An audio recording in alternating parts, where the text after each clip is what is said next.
따자하오. 엠브레입니다. 오랜만에 영상을 찍게 되었는데요. 그러니까 이 영상들 옆에 있는 목록을 보시면 아시겠지만 사회 초년생인 분들을 위한 말 그대로 생존을 위한 생존 법률 강의입니다. 그러니까 기존에 이제 변호사분들이라든지 다른 이제 법률적인 지식을 전하는 영상들이 참 많이 있습니다. 하다 보니까 제가 이제 그러니까 제작하게 되는 이 옆에 있는 영상들은 그러니까 중복되는 내용들을 최대한 뺄 수 있도록, 그리고 이제 그래도 변호사가 아니면 사실은 설명하기 힘든 내용들 위주로만 이렇게 제작을 해보려고 합니다.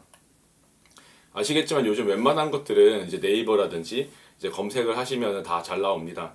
뭐 물론 틀린 말도 이게 간혹 있긴 하지만은 같은 주제로, 예를 들어서 여러분들께서 뭐 피의자 신문을 받게 된다라든지 이랬을 때 뭐 유튜브라든지 다른 네이버라든지 이런 거 여기저기 검색을 하시다 보면은 여러 개를 보시다 보면 이 말이 맞구나 하는 감이 오실 겁니다. 하다 보니까 이미 뭐 나와 있는 것들을 제가 영상으로 만드는 거는 큰 실익이 없을 거라 생각이 들어서 제가 아직까지는 못 찾았던 그런 내용들을 이제 말씀드리겠습니다. 우선은 이 옆에 있는 영상들 중에서 이게 이제 집을 구하는 문제, 그리고 자동차를 구하는 문제, 그리고 이 두 부분은 여러 가지 각 세 편씩으로 나눠서 하고, 나머지는 각 한 편씩 그러니까 편을 나누겠습니다. 그래서 제일 첫 번째로 이번 영상에서는, 그러니까 어찌 보면 이 자체가 특별히 뭐 우리가 무슨 상식 퀴즈에 나오는 것도 아니고, 하지만은 우리가 법률에 대해서 두려움을 갖게 되는, 그리고 그걸 해소하는데 가장 단초가 되는 것이 민사, 형사, 행정, 헌법 이거 등등등 이 기본적인 틀을 잡고 계신다면은 조금 더 그 두려움을 없앨 수 있는 방법이라고 생각이 듭니다.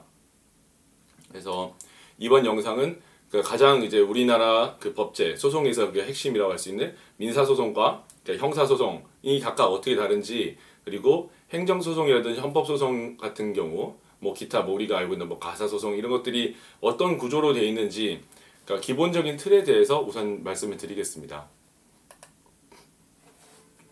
네, 우선 들어가면서는 그러니까 많은 분들이 이제 항상 법원에 가시면 상당히 억울해하십니다. 그러니까 첫째가, 나는 되게 멀리서 왔는데 딱 5분 만에 이제 나가보세요 라고 얘기하니까 이게 뭐 제대로 재판을 하는 거냐가 이제 첫 번째 이제 억울함일 거고, 두 번째로는 그러니까 많은 분들 마음속에 이제 판사라고 한다면 공명정대하고, 내가 뭐 아라고 얘기해도 어련히 알아서 어라고 알아들어주고 제대로 된 판결을 이제 주도해 줄 것이다 라는 그런 기대들을 하시는데, 실제로 우리나라가 채택하고 있는 이제 대륙법계에서는 이제 판사는 뭐 영미법계처럼 판사가 주도적으로 무언가 공명정대하게 진행을 하는 것이 아니라, 그러니까 원고와 피고 그 두 당사자가 치열하게 서로 피 흘리면서 싸울 때 절대 어느 편도 들지 말고 뒷짐지고 있어라. 그리고 둘 중에 하나가 이제 쓰러지면 이제 판정승을 해줘라. 뭐 둘 다 애매하게 지쳐 있을 때는 뭐 이거 판정승을 이제 해주겠죠. 뭐 3대2 해서 뭐 김동현승 뭐 이런 식으로. 그런 식으로 이제 구조된 그런 구조로 소송이 진행되는 것이 우리나라 소송, 그리고 우리나라 법원의 이제 운용이라는 것을 이제 알고 계셔야 좀 상식적으로 도움이 되실 거고요. 다만 이제 나홀로 소송이라는 단어는 이제 변호사를 선임하지 않고, 그러니까 일반 국민들이 직접 소송을 할 수 있는 길이 열려 있습니다. 그래서 뭐 나홀로 소송 같은 경우는 당연히 법률 전문가가 아니기 때문에 판사님이 좀 더 적극적으로 개입해서 뭐 지금 뭐라고 말씀하셨는데 이게 이러한 취지인가요? 이런 식으로 법률적으로 정리해서 다시 한번 물어봐 주시고, 그러면 이제 네 맞습니다 하면 그런 법률 효과가 나겠죠. 네, 그렇습니다. 그래서 우리나라 소송에는 크게 이게 네 가지가 있는데요. 이게 법률 용어 사전에 쓰여 있는 걸 제가 이제 그대로 베껴 왔는데, 사실 여러분들도 보시겠지만 그냥 왠지 답답합니다. 그래서 우선 다음 페이지에 제가 좀 더 쉽게 설명을 해드리겠습니다. 물론 다른 예외는 있지만은, 그러니까 민사 소송이라고 한다면은 국민을 상대로 그 권리 구제를 요청하는 겁니다. 그러니까 국민이 법원에게 이제 소장을 제출하겠지만 결국에는 다른 국민으로 하여금 어떠한 뭐 돈을 나한테 지급하게끔 시켜달라, 아니면 그 사람이 내 땅 위에 있는 건물을 내 땅 위에다 건물을 지어놨으니까 그 사람한테 그 건물을 철거하게 시켜달라, 이런 이제 소송이 이제 민사 소송이 될 것이고요. 이제 형사소송이라고 한다면은 이제 사람들이 이 형사소송의 구조를 많이 오해를 하시는데, 어디까지나 피해를 입었다고 주장하는 그 국민은, 그러니까 이 소송에는 전혀 상관없는 제3자입니다. 이 소송에서는 어디까지나 검사와 이제 가해자라고 지금 지목되어 있는 피고인, 그래서 검사와 피고인이 이 소송에서 싸우는 사람들이고, 그러니까 판사는 이 둘 사이에서 싸움을 이제 지켜보고 있는, 방관하고 있는 자입니다. 그럼 피해자는 뭐냐? 피해자는 아무 상관없는 사람입니다. 다만 피해자는 당연히 이 범행에 대해서 누구보다 잘 아는 사람이기 때문에 형사소송이 이게 진행이 되면 이 재판정에 있는 판사가 이제 피해자를 뭐 증인으로 불러서 신문을 하거나 뭐 그런 이제 역할을 할 수는 있겠습니다만, 원칙적으로는 이제 피해자는 제3자라는 거. 그리고 이제 민사소송과 형사소송은 그 이제 양대축이라 했을 때는 그거 말고는 이제 행정소송하고 헌법소송이 있을 수 있겠습니다. 그러니까 둘 다 이제 어디까지나 그 행정청의 그 행정처분에 의해서, 혹은 우리 그 국회 입법이나 그런 걸 통해 가지고 국가에 의해서 국민의 권익이 침해가 됐을 때 그걸 구제해주기 위해서 이제 사법부가 이제 만들어 놓은 제도가 결국 행정소송하고 헌법소송인 겁니다. 그래서 뭐 이 예는 이 다음 페이지에서 제가 들어드리겠습니다. 그래서 이걸 왜 길게 설명드렸었냐면은, 많은 분들은 당연히 이렇게 사법부는 하나이고 법원도 한 건물에 있고 뭐 판사실이 이렇게 쭉 있으니까, 그러니까 내가 그러니까 어떤 거를 뭐 소를 제기해도 법원에다가 법원에다가 나를 구제해달라라고 하면은 뭐 알아서 뭐 모든 게 내 구제가 되겠지라고 생각하시는 분들이 많은데, 그러니까 어디까지 이 모든 소송들은 종류별로 다 각각 별개입니다. 그래서 이 다음 페이지 이제 예를 보시면은, 그러니까 뭐 예를 들어서 이제 직원들의 월급을 제때 주지 않은 사장의 예가 있을 수 있고, 또 반대로 회사 공금을 빼돌린 직원의 예가 있을 수 있겠습니다. 그래서 만약에 그러니까 직원의 월급을 제때 주지 않은 사장은 이제 근로기준법을 위반해서 형사처벌을 받게 됩니다. 그리고 근데 형사처벌을 받게 되면 바로 직원이 월급을 받을 수 있게 되느냐? 그렇지 않습니다. 그러니까 형사처벌은 어디까지나 형사처벌, 형사소송은 별개이고 민사소송은 그거 별개입니다. 그래서 형사소송과 민사소송을 별도로 진행을 해야 그러니까 사장도 이제 감옥에 보낼 수가 있고, 그러니까 직원분도 사장의 재산으로부터 자기 월급을 받을 수 있게 됩니다. 그래서 민사랑 형사는 별개 제도라는 거, 그러니까 이거를 알고 계셔야 되고요. 하지만 실제로는 이게 좀 많이 비판이 있지만, 현실적으로는 이렇게 하나의 행위가 민사적인 문제, 형사적인 문제가 다 같이 결부되어 있을 때는 우리는 되게 이제 경찰이나 검찰에 수사를 의뢰를 하면서 형사 소송이 이제 진행되는 쪽으로 이제 먼저 소를 제기를 하게 됩니다. 아무래도 국가기관이 수사를 하다 보면 증거 자료를 훨씬 더 잘 모으기 때문이죠. 그래서 증거 자료를 이렇게 형사소송 절차에서 모아진 이 증거 자료를 가지고 이제 민사소송을 하는데 유리하게 진행할 수 있기 때문에 실무적으로는 형사소송을 먼저 제기하면서 이제 민사소송을 동시에 진행하는 경우가 많습니다. 뭐 이 옆에서 보시다시피 이런 것들은 상당히 읽기도 싫습니다만, 궁금하신 분들은 그 화면을 정지를 해놓으시고 이걸 읽어보시면 되겠습니다. 자, 그래서 이제 각 소송의 예는 이 옆에서 보시는 바와 같습니다. 그래서 뭐 다른 것들은 여러분들이 다 잘 아실 텐데, 행정소송하고 헌법소송이 뭔지, 그러니까 여러분들이 이제 사회초년생이시고 이제 앞으로도 이제 뭐 사회 활동을 하실 텐데, 하시게 된다면 아무래도 그래서 여러분들이 뭐 선대로부터 물려받은 땅이 있다. 그 선산이 뭐 논밭으로 돼 있는 전답으로 지목이 이제 지정이 돼 있어서 거기에다 이제 건물을 올릴 수가 없는 토지가 이게 지목이라고 합니다. 그래서 근데 그 지목을 이제 변경해서 나는 그 위에다 건물을 지을 수 있는 토지로 형지를 변경을 하고 싶은데, 뭐 그래서 그런 거에 대해서 뭐 관할 간청에다가 이제 지목 변경을 신청을 했는데 지목 변경을 해주지 않아서 나는 그 건물을 올 수 없게 되었다. 그러면 이 지목 변경을 거부한 처분, 이 행정청의 처분에 의해서 내 재산권이 제한을 받고 있기 때문에 뭐 이런 경우에 이제 행정소송을 제기할 수 있게 되겠고요.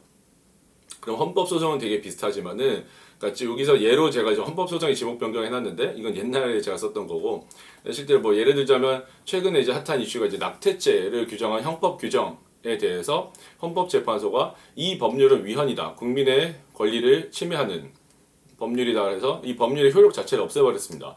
이런 것처럼 그러니까 행정소송에서 다뤄지지 못하는 것들, 근데 국가의 분명히 공권력 행사인데도 불구하고 그 국민들이 권익을 행정소송으로는 구제받지 못하는 경우에 이제 쓸 수 있는 게 이제 헌법소송이라고 알고 계시면 되겠고요. 밑에 간단하게 민사소송 중 소액사건 심판이라고 써놨는데, 여러분들께서 만약에 하는 소송이 그러니까 이제 3천만 원 이하의 그런 소송 다툼이라고 했을 때는 소액사건 심판에 해당되기 때문에 상당히 간단하고 신속하게 진행이 될 수 있습니다. 하다 보니까 여러분들께서 소송이 한 번 걸리면은 뭐 한 2년씩 한다더라, 되게 이제 변호사 비용도 많이 든다더라, 이런 걱정하지 마시고, 만약 3천만 원 이하의 다툼이라 했을 때는 법원 이제 민원실을 찾아가셔서 소액사건 심판 제도가 어떻게 되는지 문의해 보시면은 쉽게 할 수 있습니다. 그래서 이번 영상이 이제 마지막인데, 이제 가장 중요한 건 우리는 결국에는 그러니까 내가 지금 구제받고자 하는 금액이 있을 거고, 그걸 우리가 소송가액, 속가라고 부릅니다. 그러니까 속가가 있을 거고, 근데 내가 그래서 얼마의 비용을 지금 소모를 해야, 그러니까 그 비용을 돌려받을 수 없는 리스크를 져야 내가 이 소송을 진행할 수 있는지가 이제 중요할 겁니다. 그래서 뭐 변호사분들마다 이게 뭐 선임 비용은 뭐 제각각이기 때문에 말씀드리기가 애매합니다만, 뭐 이제 시장 가격으로는 뭐 3,300, 550, 뭐 1,100 뭐 이렇게 다양합니다. 그러니까 그 부분은 이제 제가 뭐 여기서 영상에서 말씀드리기가 힘들고, 다만 이제 제가 이제 말씀드리고자 하는 거는, 그러니까 우선은 민사소송 같은 경우에는 만약에 내가 소송에서 이겼다라고 한다면은 소송에서 이게 진 측에다가 내 변호사 비용까지도 너가 이제 물어라. 너 때문에 내가 소송하게 됐으니까. 그래서 어느 정도 이게 패소자한테 내 소송 비용을 다시 받아낼 수 있는 그런 이제 제도가 마련이 되어 있습니다. 실제로 민사소송은 변호사를 꼭 선임하지 않아도 됩니다. 선택 사항입니다. 그러니까 직접 하셔도 되지만, 실제로 어느 정도 내가 당연히 이제 법률 전문가가 아닌 이상에는 변호사를 선임하시는 방법도 있을 수 있겠죠. 다만 이 옆에서 보시다시피 이 형사소송 같은 경우에는 변호사 선임이 필수입니다.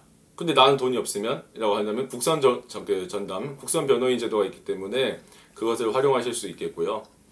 다만 이제 이 승소한 경우가 사실 좀 문제입니다. 그러니까 분명히 돌려받을 수 있는데, 제가 옆에서 빨간색으로 젓갈색으로 표시해 놓은 이유가 사실상 환급이 안 된다라고 생각하시면 됩니다. 그래서 그러니까 형사소송에 있어서 내가 이제 변호사 비용을 이제 지출하고 결국 내가 이제 무죄로 판명이 났습니다.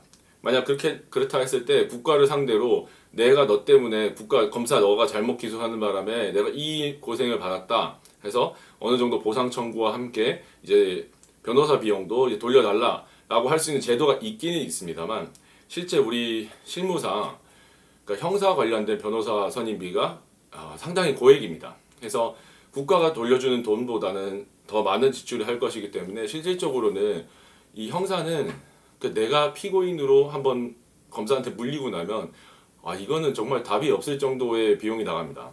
그래서 사실상 이긴다 해도 무죄로 석방이 된다 하더라도, 뭐 공소기각이 난다 하더라도 실제로 변호사 비용의 지출은 감수를 하셔야 됩니다. 그렇게 되고 이제 행정소송과 헌법소송, 이거는 그쵸? 뭐 보시다시피 그러니까 행정소송 같은 경우에는 변호사를 강제로 그러니까 선임할 필요는 없는 소송입니다만, 그래도 변호사를 선임을 하게 되면 괜찮은 게, 결국 행정청을 상대로 승소를 한 경우에 그 변호사 비용을 이게 보전받을 수가 있습니다. 그리고 이제 헌법소송 같은 경우에는 변호사 선임이 필수입니다. 하지만 그 국가를 상대로 승소를 한다고 하더라도 헌법소송 같은 경우에는 변호사 비용을 환급해주지가 않습니다.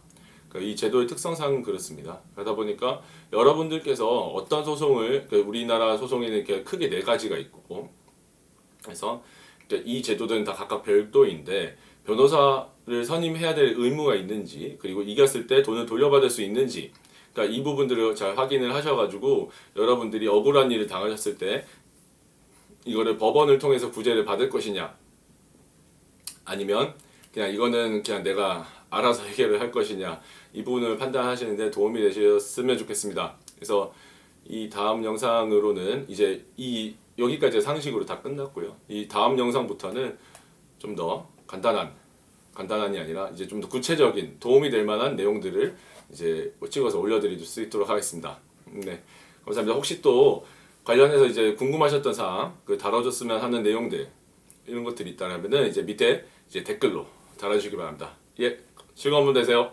네, 바이.